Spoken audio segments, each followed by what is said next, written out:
Après 9 ans de Justin Trudeau et les libéraux, tout est brisé. La vie coûte plus cher avec la pire inflation depuis 40 ans. Le coût de nourriture a augmenté 37% plus rapidement au Canada qu'aux États-Unis.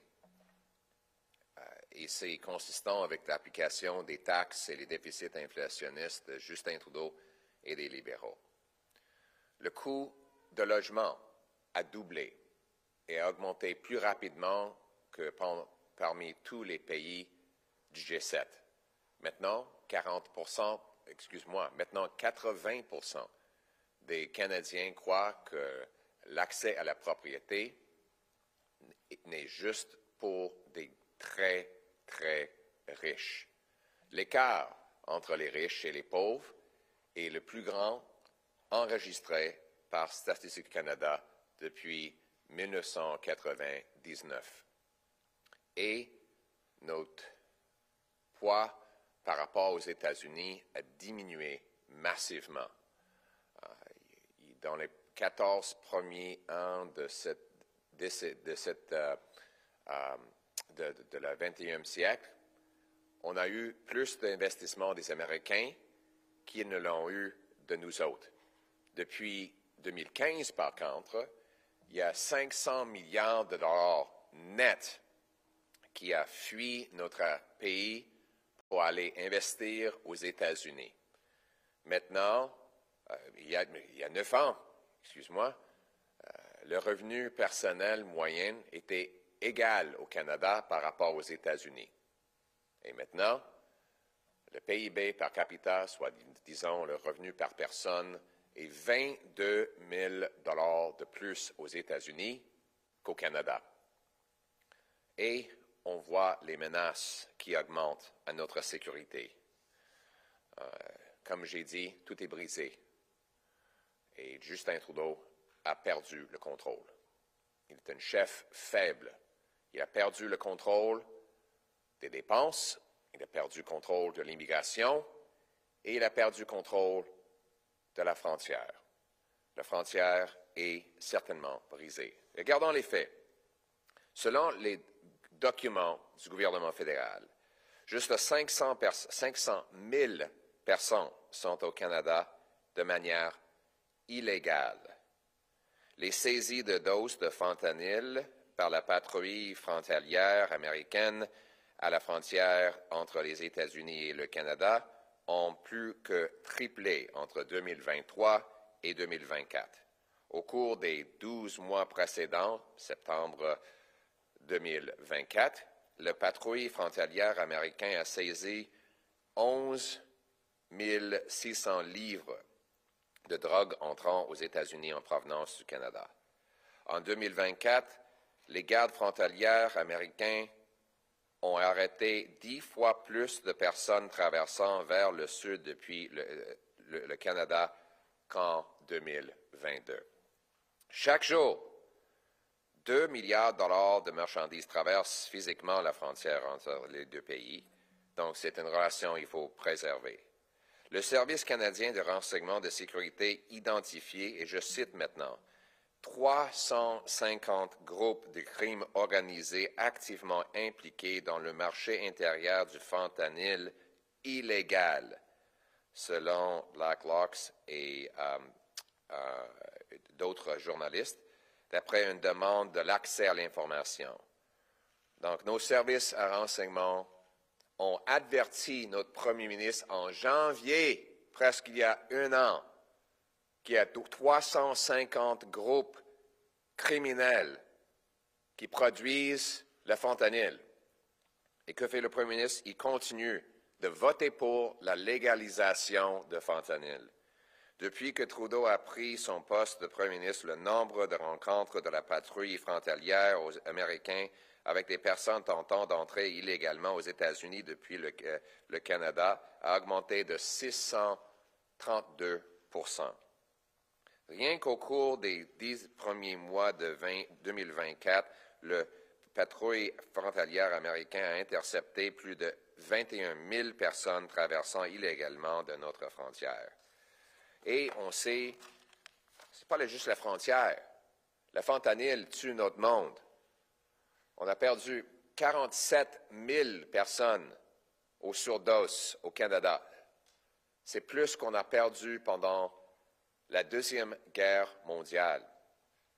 Les expérimentations de Justin Trudeau de légaliser les drogues, de financer des opioïdes, est une catastrophe monumentale qui va être étudiée à travers le monde comme l'un des pires échecs de la politique publique qu'on a jamais vu. La faiblesse de nos forces policières, nationales, policières, frontalières et de renseignement est à son sommet après 9 ans de Justin Trudeau. C'est pour ça qu'aujourd'hui, les conservateurs exigent que le gouvernement Trudeau présente rapidement au Parlement un plan Canada d'abord qui prévoit une augmentation des patrouilles, une collaboration avec les forces de l'ordre provincial, le déploiement de nouvelles technologies, la répression de la production et du trafic de drogue illégale, le resserrement des visas, la sécurisation de nos ports et l'élargissement du mandat des agents de l'agence frontalière afin de réparer notre frontière brisée. Je propose le suivant pour sécuriser notre frontière. Une augmentation des patrouilles frontalières, une collaboration avec les forces de l'ordre provincial, des nouvelles technologies, notamment les scanners, les hélicoptères, des tours et des drones. Un resserrement des règles en matière de visa, une répression de la production et du trafic de drogue, et une sécurisation de nos ports en augmentant le nombre d'agents sur le terrain et de scanners. Un élargissement du mandat des agents de l'agence frontalière pour qu'ils puissent appliquer la loi au-delà des postes de contrôle frontalier. Justin Trudeau a perdu le contrôle du déficit de l'immigration et de notre frontière, et dans moins de 2 mois, le président Trump entrera en fonction et il menace la possibilité des tarifs sur notre pays liés à la réparation de notre frontière. Depuis que Trudeau a pris son poste de premier ministre, le nombre de rencontres de patrouilles frontalières américaines avec des personnes tentant d'entrer illégalement aux États-Unis du Canada a augmenté de plus de 600%. Rien qu'au cours des 10 premiers mois de 2024, la patrouille frontalière américaine a intercepté plus de 21 000 personnes. En plus, on sait que le ministre de l'Immigration lui-même, il a avoué que les libéraux ont perdu le contrôle de l'immigration, que l'immigration est devenue, et je cite, incontrôlable.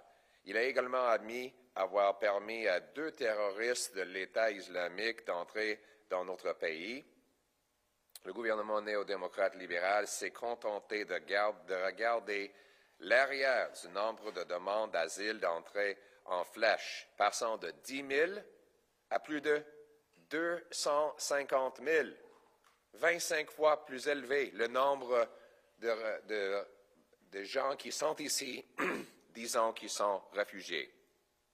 Il y a actuellement au Canada jusqu'à 500 000 personnes ici illégalement selon les documents du gouvernement. Donc, on a vu aussi le nombre, le montant de drogue qui passe par la frontière augmenter plus rapidement que jamais dans notre histoire.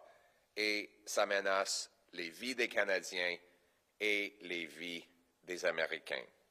Donc, nous proposons que le gouvernement introduise ce plan-là et, consistant avec notre approche de dollar pour dollar, on devrait financer la réparation de notre frontière en annulant des chèques insultants et inflationnistes de 250 $ et en annulant le tour de passe-passe TPS, ce qui coûte cher et qui va causer de l'inflation et plus d'endettement.